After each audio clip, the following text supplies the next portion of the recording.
Retired Lieutenant Colonel Oakland McCulloch. I'm so glad to have you on the Leaders Who Care series. Welcome. Yeah, well, thanks for having me. I've been looking forward to this ever since we talked.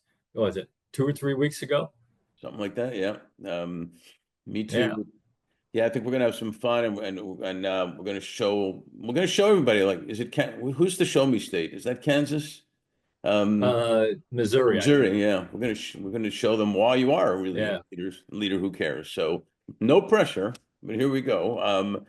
So best place to start, I find always, like everybody, is to, if you would briefly introduce yourself. However, I have to put an asterisk for men, especially on that question, because the first thing they do is they tell me their title and what they do at work. What I want to know Yeah. is about you, and if I may call you Oak, who you Yes. are, where you're from originally, where you are now, family, even something you've never told anybody before you wanted to reveal to the world now. That's cool too. But take it away. Okay. Good.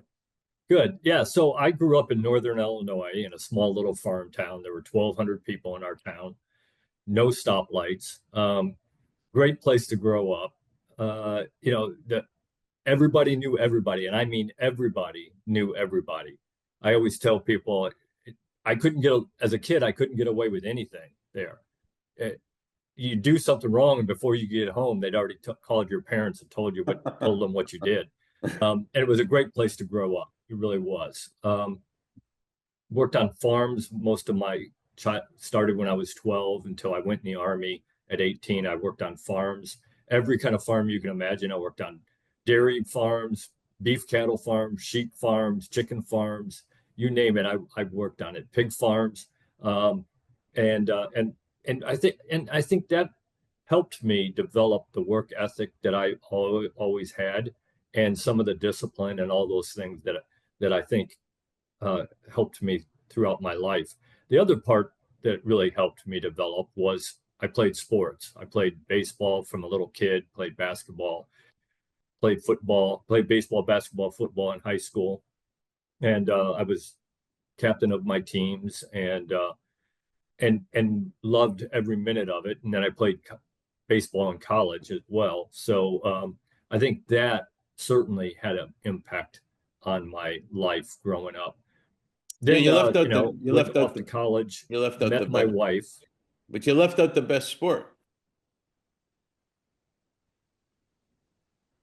which was Ice hockey. hockey. They didn't have hockey in my school. All right, you're Yeah, forgiven. I mean, we were lucky to have the three teams we had. We had 13 players on our football team. We had 7 on our basketball team, and we had 11 on our baseball team. I mean, we were barely had enough to field a team. Um, but it, which meant that you got to play a lot, which Right. was fun. But you played hurt. There wasn't anybody to come in for you, so you just kept playing. But then I went off to college. I did 2 years at West Point. Well, let's all get back. Didn't graduate. We'll get back to that in a minute. Do you have any brothers, sisters? Okay. Yeah, family? Yeah, I had 3 brothers. I had an older sister who died. She was 6 and I was 4. She died of leukemia. Then I became the oldest in the family, and I had 3 younger brothers.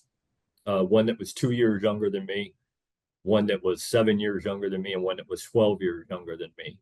Um, and uh, and and my mom and dad couldn't.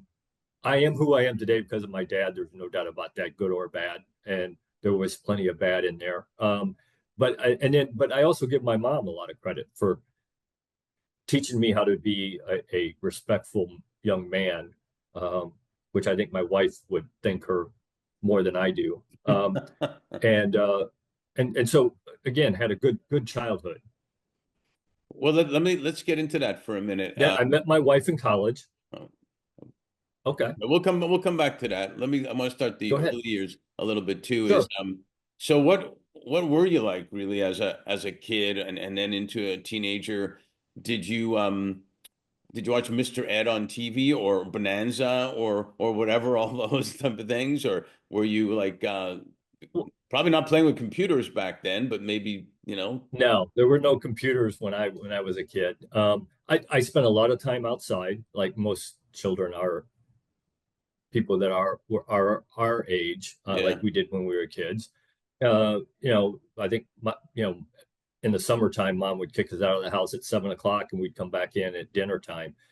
Every once in a while, we'd come in for lunch, and I grew up in Northern Illinois, so I was a Chicago Cubs fan. So, and at that time, Cubs didn't have lights; they played all day games. So every once in a while, I'd come in and watch a Cubs game as well. But we all had, and we were kind of discussing this before we turned on record. At that time, there were no recordings of shows. You either watched it when it was on or you missed it. It never Totally. came back. Reruns eventually, I guess. But so we had our family time in the evening when we would watch whatever show was on, whatever my dad wanted to watch, what we watched. So we had no say in that, but we would sit together. We always had a meal together, whether that was breakfast or dinner, depending on what was going on in our lives at that point. And my parents thought that was important, and it is important. I think that's part of the problem today in the world. We don't sit down together as a family for meals, for evening, whether you're watching television or just sitting around talking or playing a game or whatever it is. Right. We always did those things as when I was a kid. And again, I think that made a huge difference in my life. Yeah, I agree. It's you have a base, you have a foundation that has to be more than just like Thanksgiving or whatever type of thing. And it seems so simple that we almost overlook how important it really was to have that home base type of thing, but there for you. So I know Yeah, you. just to be feel like you belong, Yeah. and I think that's huge. And again, I think that's part of the problem in today's world is kids don't have that today. Well, they do say, I really love the whole thing about blue zones, where they talk about the thing that the people that live the longest and are the happiest, it's right food, right diet, right exercise, and all that. But they said the thing that does fill people's hearts and souls more than anything is belonging by far. Yeah, yeah, I agree, and I think we got to get back to that. And not just in the family, but you know, I don't know about you, but again, I grew up in a small town. Once a year, we would block off the street and we'd have a street party. And Mm. everybody in the neighborhood would come, they'd bring their dish or whatever it was they wanted. And we'd all the kids would be out there playing and we'd eat and we'd just spend time together. Today, what I see so often is somebody comes home from work, they pull in the garage door goes down, and you don't see them again until tomorrow morning when they get in their car and go to work. Right. Neighbors don't even know each other's names, much less know anything about them. And I think that's part of the problem as well, because we don't have neighborhoods that are actually neighbors. That you may live next to them, but you're not really a neighbor because you don't do anything with them. Yeah, I agree 1,000,000%. We were outside also till whenever until you hear Mark dinner type of thing. And and Yeah, or the street light came on. That's the old saying. exactly. And Yeah, and I used to fish all the time. We'd go back into the woods. We had some woods that wasn't too far away from us, and build forts and play, cowboys and Indians or whatever we were playing at that time. But it was just our time to enjoy just our friends and nature a little bit. yeah, nature is a big deal. I don't think we get enough of that, and I think people are craving it. And I saw something the other day. We have this thing called FOMO, where everybody's the fear of missing out things. And but brilliantly, someone changed it to JOMO, which is the joy of missing out. And I think maybe that's a good way to go. We don't have to be so stressed out about missing out what we're not really missing out anything if you Yeah, do all that but stuff. is it really value added, or is it just something on a list that you're checking off? If it's something you really want to do, then you ought to do it. But if you're just checking off on a list, then is it really value added to your life? Yeah. It's part of we can go into that a little bit later. I guess it's part of the whole mental health issue right now too. Is all of that, the pressure, the stress, the missing out, all that. Well, you talked a little bit before about, your journey, and you had pretty extensive education. Just make sure I don't miss anything. You had West Point, I've heard of that. You had Northern Illinois University. You got your bachelor's, and you got your U.S. Army Command Master's, History and Leadership. That's all. Nothing special. And No, by the way, I think history is something that we're not getting enough of either to learn from as I well. agree. And my bachelor's was in history, and my master's was in a combination history and leadership. And and I give my high school history teacher the credit for me majoring in history. And I stayed in contact with him until about 18 months ago. He died. And but all these years I kept in contact with him, and when I'd go back to my hometown on occasion, I would make sure I always got a chance to see him. And once we got texting and email, I stayed in contact with him that way. But he just made it so much fun learning history in high school. And it wasn't about dates and although he encouraged us to learn dates, but he taught history in a way that I like to look at it. What were the events that led it? What happened to lead us to an event? What happened on the event, and what was the consequence of that event? And then that leads you into the next group of events that lead to the next piece of history that we want to talk about.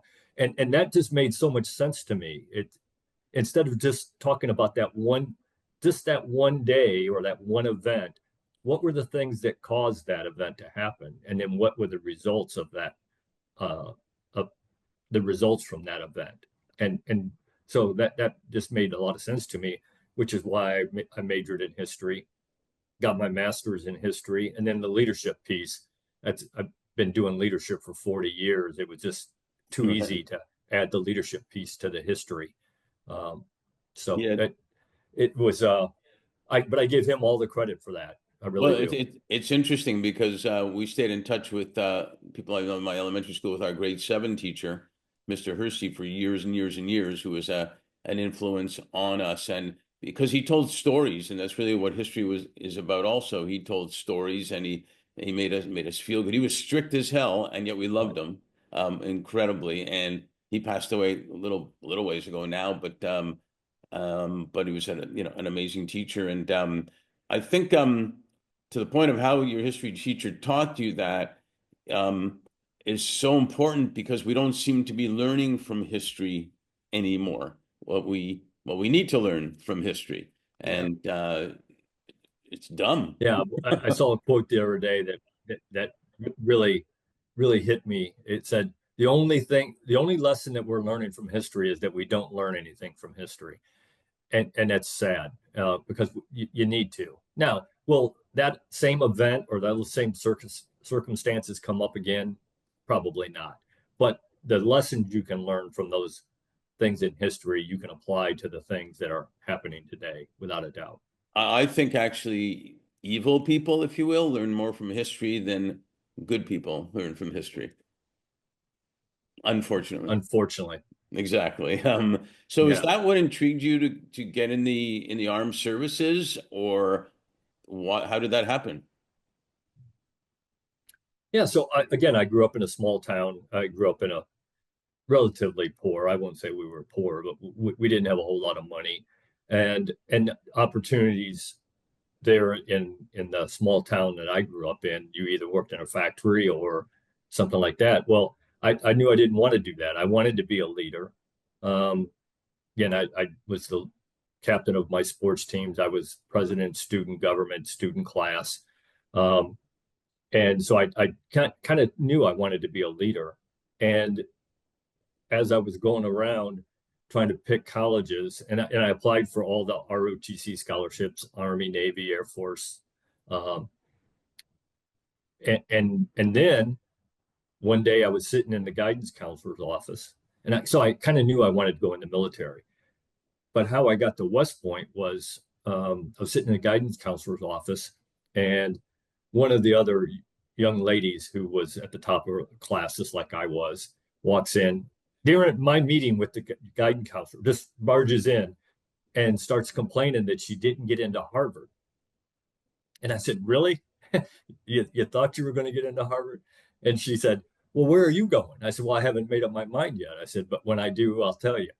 And she left, and I had applied to a bunch of schools, and I had scholarships to play baseball at a bunch of schools, but nothing big, no big name like Harvard. And I said, so where else can I apply? And he goes, well, you want to go in the military? Why don't you apply to the academies? And so I did. I applied to all of the academies, got into all of them except the Air Force Academy. They didn't want me. And I didn't win an Air Force ROTC scholarship either. They didn't want me for some reason. I don't know. But so I did. I applied, and I got accepted. And the day I got accepted, I went up to her and I said, going to West Point.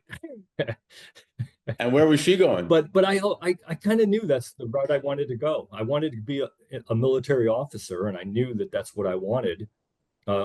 Probably about my junior year in high school, maybe second semester sophomore, I had made up my mind that's what I really wanted to do. How do you feel? We all say thank you for your service, and I think most people mean it sincerely. But also some people think it's like some people think I know, like, I hope they know I really mean it, or that I'm not just saying it because it's something you say. And then there's some people that whatever. How do you feel about that? And can you share like what you felt like while you were in the service, while you went into the also the recruiting ops officer, and just how you feel about those stages in your life, and people recognizing or not recognizing, people in our armed forces.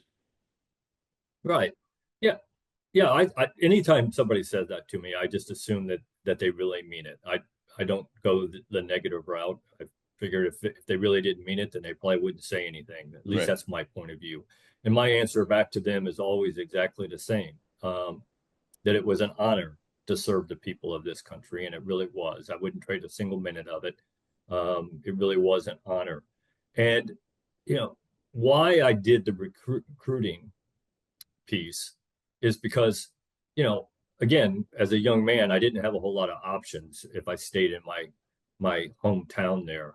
And I got to make some choices. I got to do some things that nowhere else in the world does somebody who comes from the background that I come from. My father never finished the 8th grade. My mother never finished the 10th grade. Yet I got to go to the United States Military Academy at West Point. Nowhere else in the world does that happen. And so I always figured if I served to protect the rights of your kids or somebody else's kids, that they had the same opportunities that I had growing up. And to be the recruiter for Army ROTC as a Department of Army civilian, I really did approach it as it wasn't about me. It was about those young men and women, trying to get them in the right place to do what they wanted to do. And I would always tell them that when I said, look, the school that I recruit for has a great ROTC program. It's a great school. That it may not be for you. And if it's not, tell me what school you want to go to, and I'll connect you with the Army ROTC recruiter at that school. Mm-hmm. Because it wasn't about me. It was about them. Yeah, I think it's fantastic. I've heard certain military people I know saying, kind of like you said, it's an honor. And also some of them would say, and I'm grateful that you're able to do the celebrations, the this, the that you're able to do, that we're able to do because we did serve to have that freedom to do it. Which is an interesting answer also. That's right. Yeah. We trademarked the term. I mean, it really is. Good. It really, we did support and defend the American way of life. And mm-hmm. and I think it's special. It really is. I've been in 45 countries on 5 continents. I've seen lots of different places. Some of those I don't ever want to go back to, by the way. Mm-hmm. But America is a special place, and it was worth defending and defending the way of life for the people in this country. It really was. Well, yeah. Well, and thank you for that. For real. Thank you for that. We trademarked and know that we trademarked the term leaders who care, and we know that leaders who care actually understand the value we're talking about of every individual, like you took care of every person where they should be, and value that their well-being. And we look at well-being as being financial, physical, and mental well-being, like the whole package, whether you're in armed services or you're in sports or you're in business type of deal. It's been proven that I said before from blue zone studies and whatnot that belonging is the thing that fills people's hearts and souls more than anything. Can you share like or what motivated you to share your experiences and knowledge about leadership now, from the US Army and from civilian positions? Yeah, so my last assignment on active duty, I ran an Army ROTC program, and I went around and I spoke to high school students because I didn't have a recruiting officer. So I kind of did my own recruiting, and I spoke to high school students and college students. And one of the things I noticed was that a lot of them were lost. They didn't know what they wanted to do. They had no idea. And even the ones who did, I'd ask them what they wanted to be, what profession and what they wanted to do, and they'd tell me the profession, and they say, I want to be a leader. And I'd say, okay, what does that look like? What does it take to be a good leader? And they had no idea. Zero. They probably wanted to be a leader for the wrong reasons, because they wanted the title, they wanted the privileges, they wanted the better pay. And that's okay. Leaders get those things, and that's okay, as long as that's not the only reason you want to be the leader. Right. If that's the only reason you want to be a leader, then please go do something else, because you're not going to be a good one. And so I came up with a talk about what good leadership looks like, what it takes to be a good leader. And the number one thing in there, which kind of goes back to the things that we're talking about, is selfless service. It's not about you, and yet it's all about you. It's not about you in the title you get or the privileges you get or the pay you get. It's all about you in how you treat and empower the people you have the privilege to lead. And it is a privilege to be the leader. And unfortunately, I think too many leaders today have forgotten that it is a privilege. And I'd always get somebody who would come up to me afterwards and say, well, Colonel McCulloch, I want my next promotion. I want my next pay raise. And I said, if you do this servant leadership thing right, you're going to get those things, because you're going to create better workers and hopefully better people, because I think that's part of being a leader, who are going to work harder for you and are going to accomplish things, and your organization's going to be better, and you're the leader, so you're going to get credit for it, and you're going to get your promotion and your pay raise. But you got it for the right reason, not because you were greedy or selfish, but because you helped other people become better people and better workers. Yeah, that's brilliant. I had a Deloitte partner tell me a long time ago, if you want to be a partner, act like one now.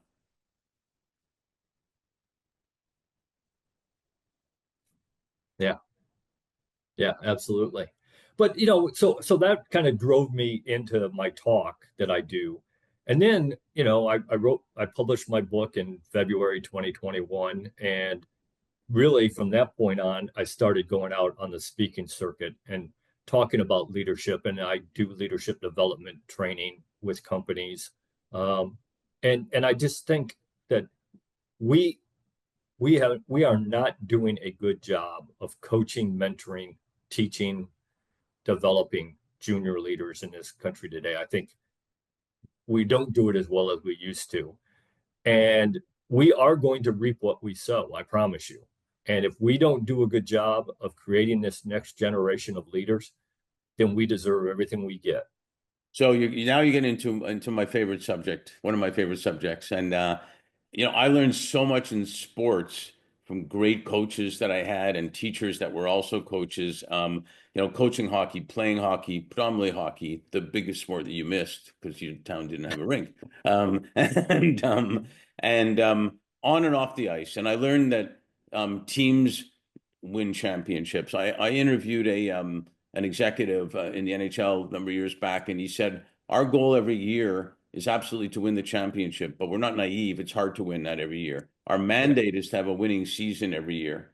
And he said, a winning season is not just what you see about the players, it's the secretary in the office, it's the guy that sits on the Zamboni and cleans the ice, it's the usher, because those are the people that are impacting the culture of the players and everything. Share with me your thoughts on creating a team culture, especially when you talk Army and stuff. You got a diversity and diversity isn't just colors, diversity of experiences, ideas, traditions, background, everything.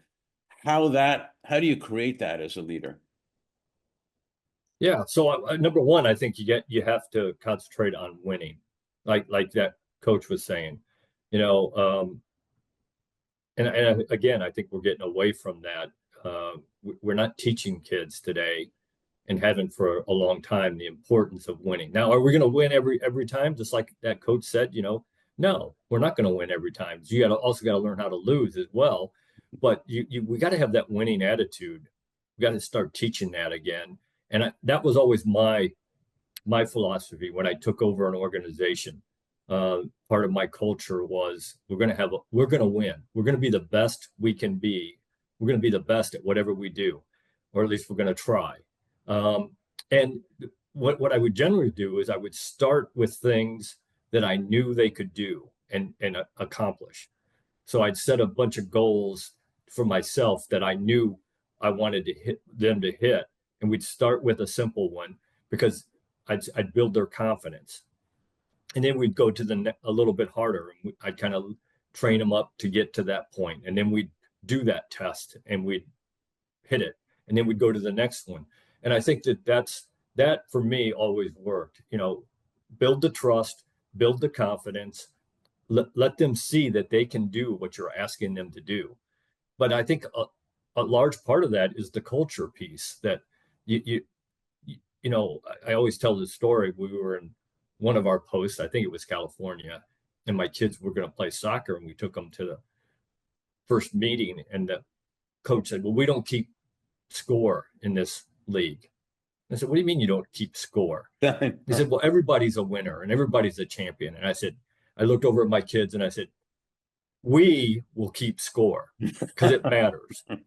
My dad, when I was growing up, my dad had this thing called the 75% rule.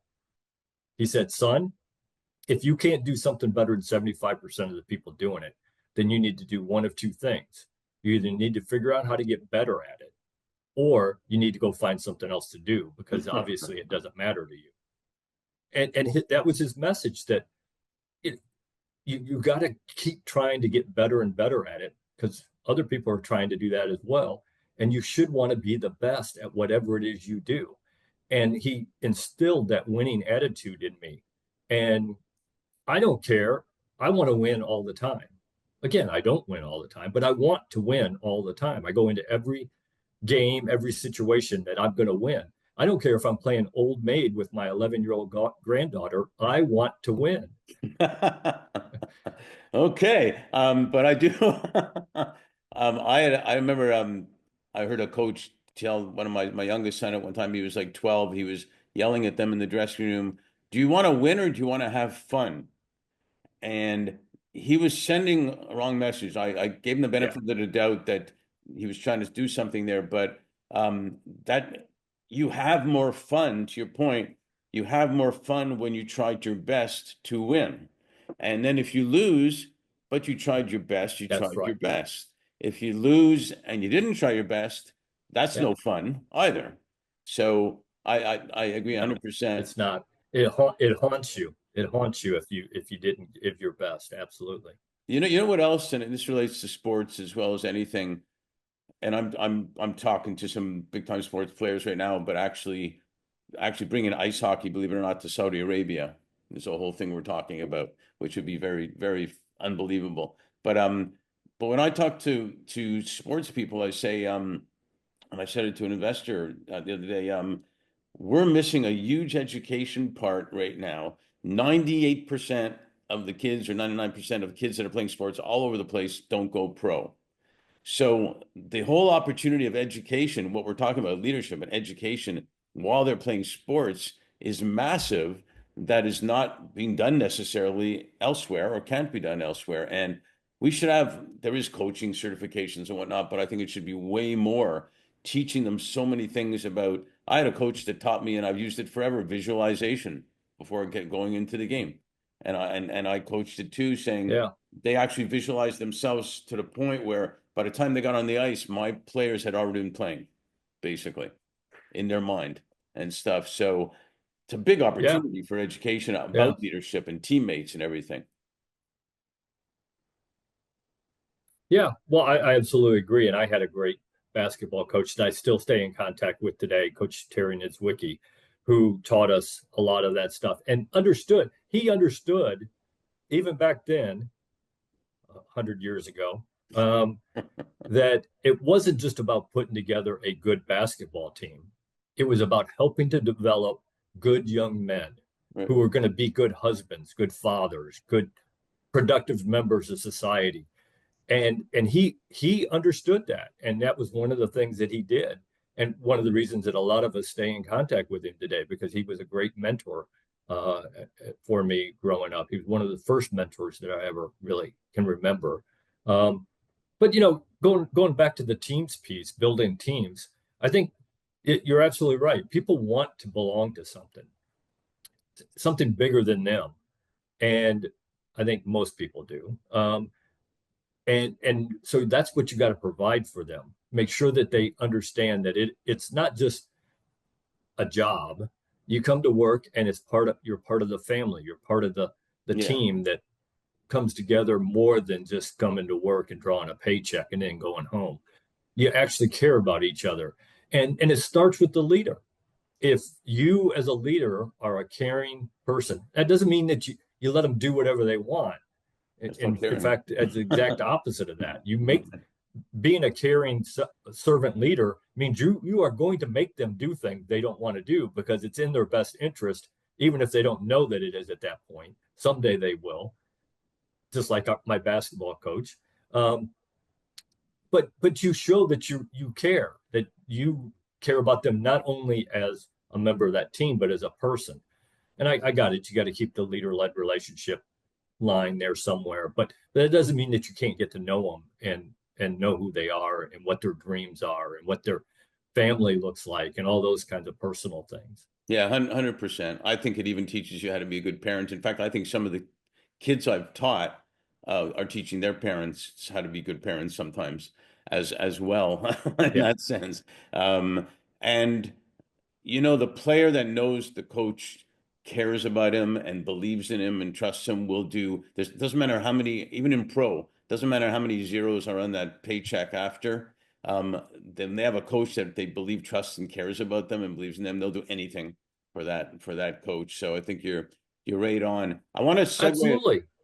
Yeah, I want to segue a little That's bit human. here. That's human nature. That's human nature. 100%. So they say the little segue here. They say the fourth industrial revolution is about AI and technology. There's no doubt about it. But they're saying also now that the fifth one is about humanity.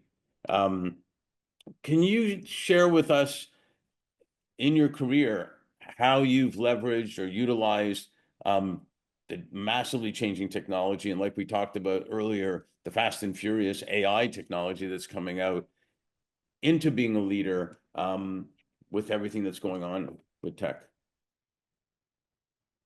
Yeah, and I, certainly I think good leaders use the technology that is available to them, and it's a tool, just like anything else. It's not the end all be all. It's not the answer to all the problems in the world.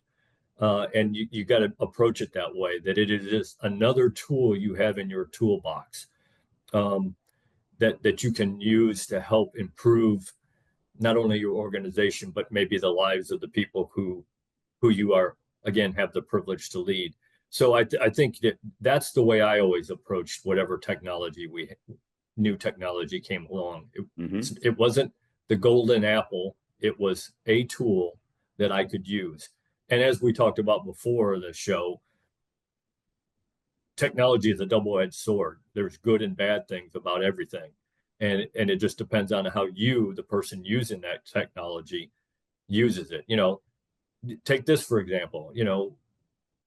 This is amazing. We wouldn't be able to do this if it wasn't for this technology. But there's also some very bad things that goes on with this kind of technology. So Yeah. it's a tool that we have to figure out how it will benefit our organization and the people in that organization that we have the privilege to lead. Yeah, right on.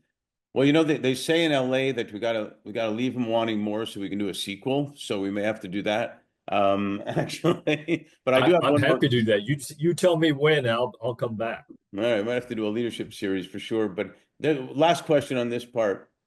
Um, Klein told me in 2021, Klein told me, but the year 2020 to them was the year that flew by slowly. And I thought it was brilliant. And in some ways we feel like it was yesterday and also years ago still, you know, that year. Yeah. Now we're fast and furious, you know, already into 2025. Can you share with everything that's happened what you're most grateful for and also what you're most hopeful for? Yeah, well, I know exactly what I'm most grateful for, and that's two things: my faith and my family. As I got in the military, you don't always have a say in where you're going and how long you're going to be. I was in the first Gulf War when my daughter was born. I didn't even see my daughter until she was 5 months old.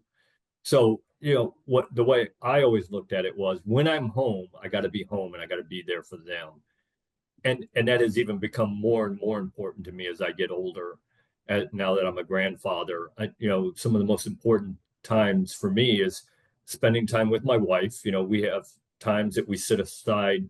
We listen to we're doing the Bible in a Year podcast, and so every day we sit down together and we listen to that. We do some other things that we set aside so that we always try to sit down and eat together. So to me, family is the most important thing. Mm-hmm. And faith has become more and more important to me as I've gotten older as well. So those are the things that I'm most Grateful for. most grateful for. And what I would love to see is we got to bring not only this country but the world back together. We have split this country so far apart, or at least we make people think that they are, that things are not as good as it could be in this country. And when I say that, and I've said it many times when I go out and talk, they say, how do we start that? And I said, you start with what we have in common.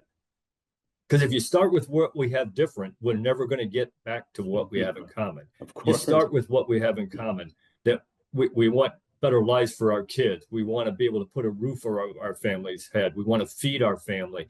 We want a good job. Start with what we have in common, and then we can work our way out. And then maybe we can make some compromises. Because you're never going to agree on everything, but you might be able at that point be able to make a compromise that's going to satisfy everybody. Yeah, I agree. We need to, as what we call in a program called Nonflict that we work with. That's amazing, and the title Nonflict is a good one too. Is we need to actively listen to each other because just like in everything we talked about, if a person really feels they were heard, then even if you still disagree, there's the edge that is taken off. That yeah, you really heard me, so you must really care, and then you go from Yeah. there. So Well, that kind of goes back to that. I've heard people say it before. It's not my saying, but when did we get to the point where if I disagree with you, I have to hate you? Disagreement is a part of life. mhm. We don't want robots. We don't want everybody who thinks the same and does the same. We want everybody to have that own piece of themselves and their own opinions and views. And then we just got to figure out a way to make it all work together. That's what seems to be the hard part right now.